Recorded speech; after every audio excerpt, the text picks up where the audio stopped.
Alors les conséquences psychologiques, ça aussi c'est important d'en parler. On a maintenant une psychologue clinicienne au GAMS, Annalisa, qui reçoit les femmes qui ont eu le plus grand traumatisme et elle fait un travail individuel, elle les voit sur plusieurs séances.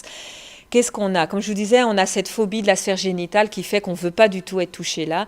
Et donc, c'est important aussi quand vous envoyez une femme qui a besoin d'un examen médical lors d'un médecin, d'avoir une liste de médecins de confiance, une liste de médecins qui sont sensibilisés à la problématique et qui savent d'avance, ah, j'ai une femme excisée, donc je vais prendre plus de temps pour ma consultation.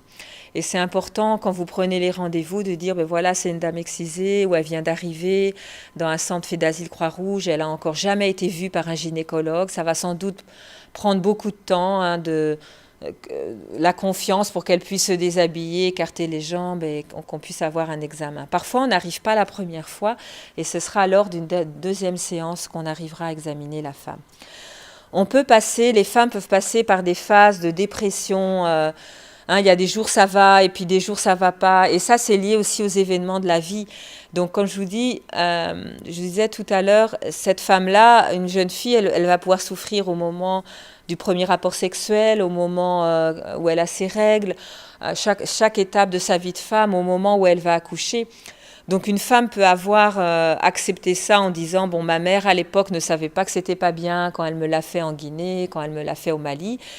Et puis lors de son premier accouchement, elle souffre à cause de son excision, elle accouche d'une petite fille. Alors là, elle-même, elle est face à ses responsabilités. On saute une génération, un accouchement, et c'est elle-même maintenant qui est responsable d'une petite fille.